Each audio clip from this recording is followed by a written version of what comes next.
Dans les années 90, le marché de la voiture de sport s'ouvre à une nouvelle clientèle désireuse d'une auto utilisable au quotidien. En 1994, Ferrari dévoile sa F355 et parvient à allier performance et polyvalence.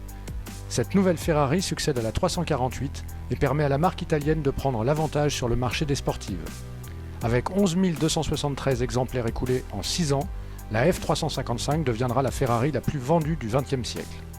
Bienvenue pour cette première vidéo Car Jagger où on vous présente la Ferrari F355 qui est une voiture assez importante pour Ferrari parce que d'une certaine manière c'est un aboutissement de décennies de berlinettes commencées avec les 308, puis 328, puis 348.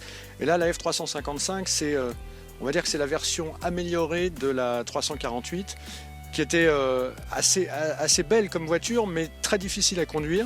Et finalement avec la nouvelle clientèle, il y avait un besoin de pouvoir conduire la voiture et de pouvoir la conduire en ville, en toute utilisation. Donc la F355, elle apporte la polyvalence que n'avait pas la 348, très difficile à conduire.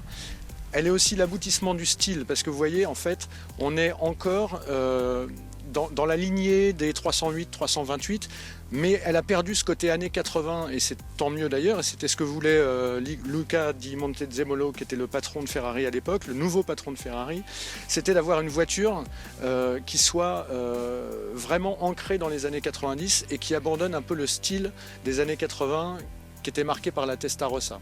Dessinée par Pininfarina, la F355 modernise la ligne de la 348 en adoptant un style plus épuré. Les stries latérales vieillissantes sont remplacées par des ouïes imposantes. L'aérodynamique prend désormais toute son importance avec notamment un pare-choc avant dessiné pour favoriser l'écoulement d'air et un aileron arrière intégré à la carrosserie pour une meilleure déportance. Alors voici le fameux V8 3,5 litres à 5 soupapes par cylindre, ce qui explique d'ailleurs le nom de la voiture, F355. C'est un moteur quand même qui date de 1973 en fait et qui est sorti, qui est apparu avec la 308 GT4 Dino et qui a évolué en fait jusqu'à aujourd'hui. Et donc quand la voiture est parue, le moteur avait déjà 20 ans mais bien évolué. Et donc ce qui est intéressant avec ce moteur, c'est qu'il a quand même été retravaillé et même s'il a 20 ans, il est relativement moderne malgré tout. Il a finalement été développé avec 380 chevaux alors que la 348 qui l'avait aussi était seulement à 320 chevaux pour la dernière version de la 348. Et on a un moteur qui a beaucoup de couple, notamment à bas régime, et c'est particulièrement agréable. Alors, on a une petite particularité, là, pour l'huile, c'est ici, effectivement quelque chose vraiment vérifié sur cette voiture-là, et on vérifie manuellement comme ça, à chaud.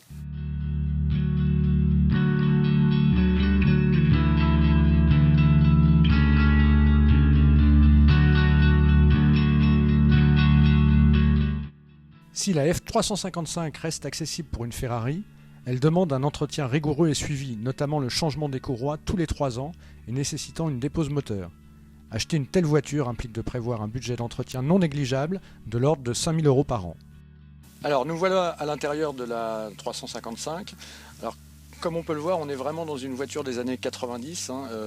On est dans un côté très minimaliste et qu'on retrouve chez toutes les autres Ferrari de la même époque, la 456, un peu plus tard la 550 aussi. Avec la F355, on fait quand même un grand progrès par rapport à la 348, qui était vraiment pire, mais on touche la limite de ce qu'est Ferrari dans les années 90, c'est-à-dire que certes c'est luxueux, il y a du cuir et c'est bien agencé, mais en même temps on retrouve des commodos très Fiat et notamment sur la Fiat Punto. Voilà, tout ça c'est un mélange de grandes séries et de petites séries et avec une voiture qui coûtait quand même 730 000 francs à l'époque. Voilà, on pouvait se dire c'est la même chose que sur une Fiat Punto, là, les commodos de clignotants ou d'essuie-glace, on les retrouvera sur les Fiat aussi de la même époque. Heureusement, il y a la grille de la boîte de vitesse qui donne ce petit côté spécifique à Ferrari, mais pour le reste, voilà.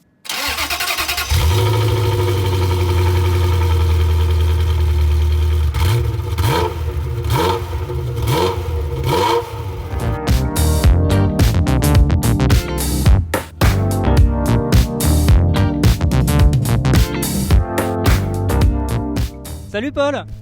Salut, ça va? Ouais, et toi? Bah, écoute, pas mal, on est au volant d'une Ferrari F355, il y a pire. Alors justement, cette F355, qu'est-ce qu'elle représente pour toi?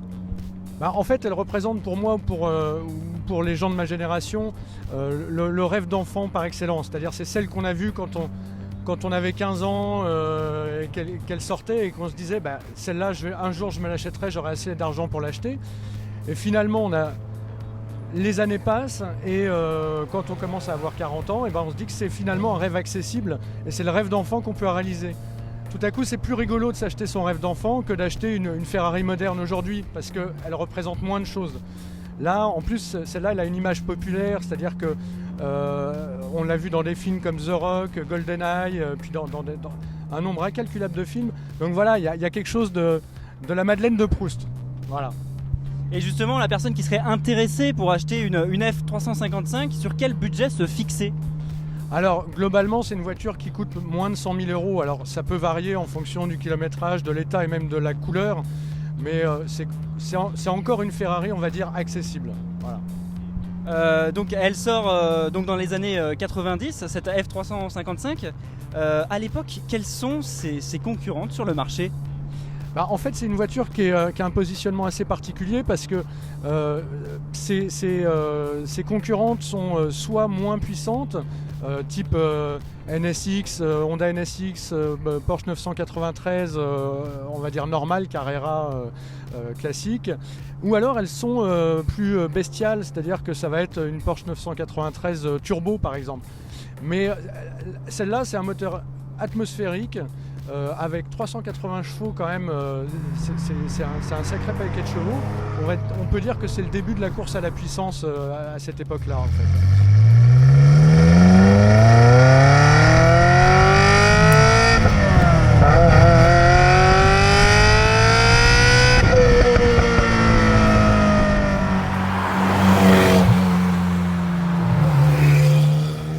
Il n'y a pas d'électronique, ou très peu, enfin il y a une injection électronique, etc. Mais les seules aides à la conduite, c'est la direction assistée, ce qui est une nouveauté par rapport à la 348, et l'ABS.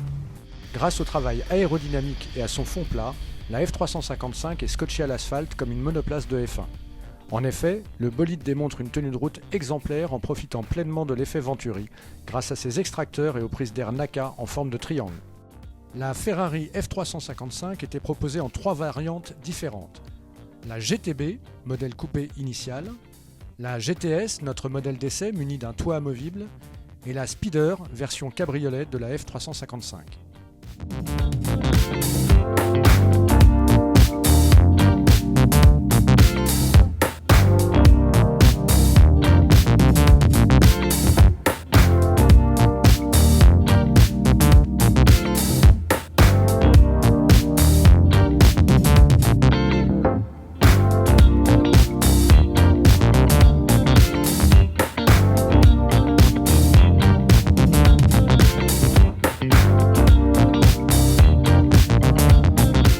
La F355 est évidemment une voiture iconique, dont le style reste intemporel, certainement l'un des plus beaux coups de crayon de Pininfarina. Avec son V8 atmosphérique au son envoûtant, elle procure des sensations uniques tout en faisant preuve d'une certaine polyvalence.